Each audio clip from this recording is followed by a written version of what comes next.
All right, guys, we're back. I'm George Mossey. This is Heather C. This is part 2 of the 90 Day Fiancé Happily Ever After podcast. It was over 2 hours last night. We got so much to talk about.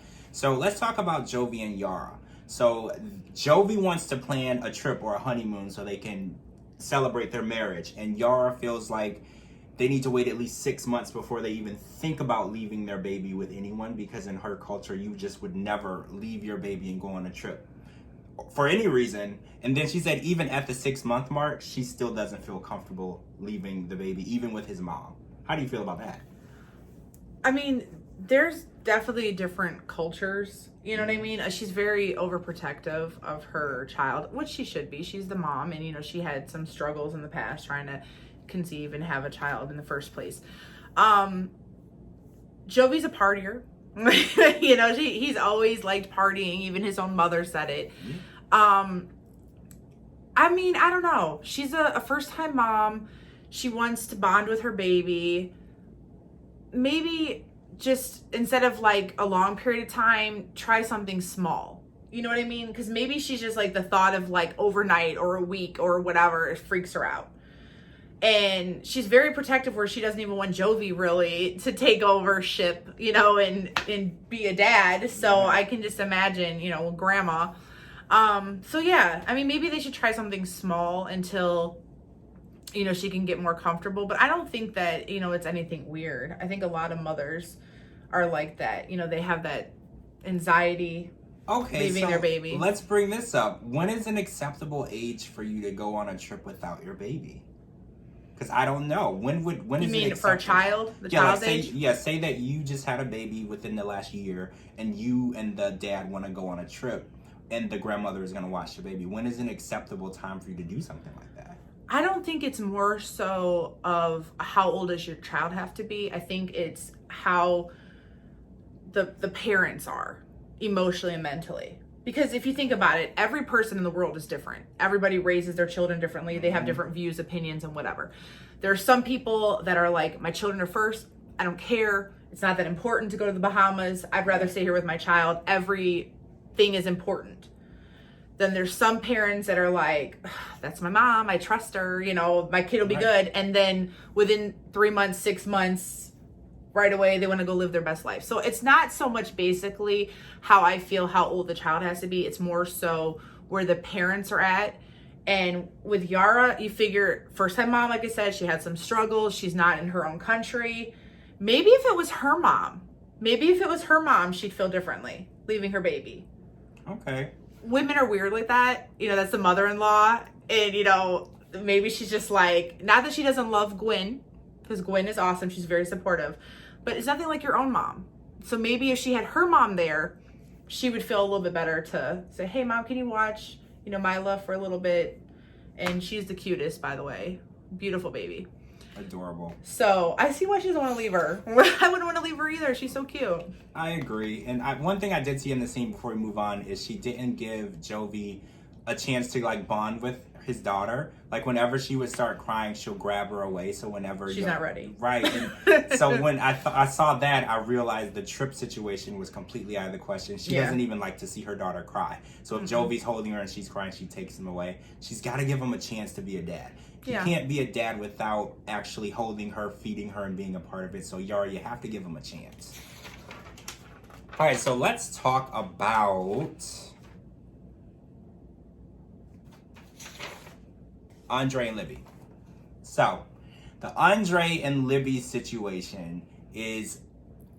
Okay, so Andre goes to work for the first day. Let's just start at the beginning. And him and Chuck get to the house, and he sees the house, and he's like, what happened here? Was there a bomb that went off? I guess he thought house flipping was not as much work as it entailed, because that actually was the first thing that he said, and it was hilarious to me, because I was like, well, what did you think house flipping was? You take a house that literally no one would buy or want to live in, and you turn it into something that everyone wants. That's the whole purpose. I don't even know if he researched what he was trying to get into, because this is Andre.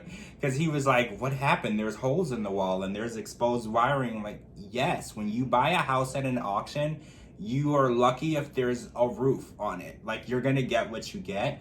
And within this first 20 minutes, he refuses to talk to Charlie. He refuses to learn from Charlie. And then Becky shows up and she decides that she doesn't want Andre to become the listing agent because that's her job title and that would cut into her money. Each person has a job title in Chuck's business, and each one makes money independently through the business so they can support their family. So it has a system, and Chuck bringing an extra person into this system, I think, is really detrimental to his family. No one is really ready to bring, first of all, to bring Andre in because he's a douchebag, but secondly, they're not ready to share profits. I think that Andre is Libby's baggage or family, however you want to say it. This family has so many issues that they have not resolved. How do you take somebody that you physically fought with and basically you just put a Band-Aid over it? You didn't even fix the problem. You just put a Band-Aid over it. It never happened. You bring them in and you're like, okay, well, he needs a job. Let's give him one. But nothing has been resolved. How do you expect people to heal? Of course, Becky doesn't want somebody who she half likes or trusts to come in and take her job because that's her income. Absolutely. I don't have a problem with them having a family business. I don't have a problem because they're earning their money. They're earning their dad's money, where Libby's just kind of like, hand out. Mm-hmm. And she kind of inserted her husband in there to make the money. And I think maybe she does work for them. I don't know. I haven't seen her work in a while. But property manager, so she helps manage the properties that they rent out. Okay, I take that back. My bad. So she does work, mm-hmm. But I don't have a problem with Andre like working there per se, but they need to heal and fix all these unresolved issues and beef that they have with each other before they can learn to work together, because it's a mess and they're never going to be able to get along and work good together if they don't learn to fix what happened in the past. I agree. They hate each other. I mean, this is it's a toxic environment. And him coming in and taking money from them is just, it's never gonna sit well until he needs to apologize. He's very prideful. He won't apologize for anything that he's done. Yeah. And until he can apologize and admit that he was wrong, it's never gonna work. Exactly.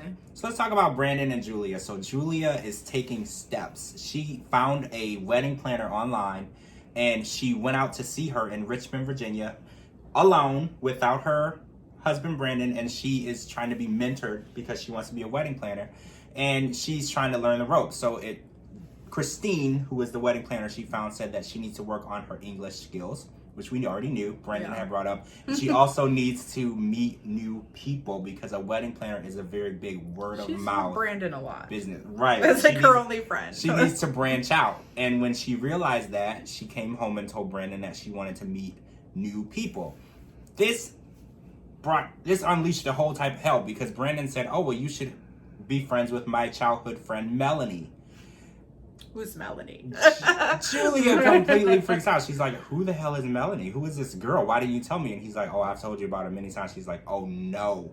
You didn't tell me. She'd remember Melanie. Yes, she would remember you Melanie. Didn't tell me about no girl named Melanie, and this is a whole issue. Like, she's like, angry, and she's like, well, why would I want to be friends with someone that you went to school with, and what does she want with you? And it just it's opened this whole Pandora's box. And then we saw in the preview for next week they meet, and it looked like Melanie had a boyfriend, but the fact that they were sharing stories from their past, she got up and left and said, if you guys want to just be on a date together, be on a date together. And Julia's very jealous. We never saw this side of Julia. We did not even know that she reacted this way. So this is really interesting. I can't wait to see how this story plays out. Because Melanie is definitely going to be on the show next week. They're definitely going to meet, and Julia is not happy. I mean, first of all, why does everything Brandon does have to involve this farm and his farm life? Like, I agree. All Julia wants to do is branch out and like live her life. Like, she made it to America. She got her man. She's like, all right, let's make a life together. Here's Brandon, like, sitting on down on the farm playing video games at his mom's house on the farm. And why is the mom like, okay, today we need to feed the dog, the sheep, the cow, the pig, the rooster, whatever, and Julia's just like, okay. Like, she's still using her as help. Like, come on. I understand, earn your keep. You can't stay here for free. But did you ever stop to think that maybe she doesn't want to stay there? It's your son. So, I don't know. Like, I really think that enough time has passed that Brandon could at least get them some type of an apartment that's one bedroom. Not in that area, that community. 30 minutes away. He takes her to these trips. Like, I've seen on Instagram, they're going on New York and where else they go? Vegas. And, you know, it's like, how are you going to do that to somebody? And just be like, oh, this is what you could have, but I'm playing. Like, why? I don't know. It's sad. I hope that once she gets her green card situation and everything, he can move her into her place, and then she can work on what she needs to work on so she can live her dream and be a wedding planner. Because I feel like she probably could have a good eye for it. Her wedding was cute. For what she was working with for COVID, her wedding was cute. So more power to you. I hope you get to fulfill your dreams and get her out of the farm, please and thank you. That's all. And if he doesn't, Julia, you just leave yourself. Yeah. Don't wait for him, because if you leave, he'll have to follow you. Yeah. You're married. He'll have to go where you go. And that's it for part 2, guys. I can't wait till next week. There's so much going on. Like I said, Julia and Melanie are going to meet, and I just can't wait to see how that turns out. That was Happily Ever After, the podcast. I'm George Mossey. This is Heather C. Make sure you live tweet with us every Sunday night, and we will talk to you guys really soon. Bye.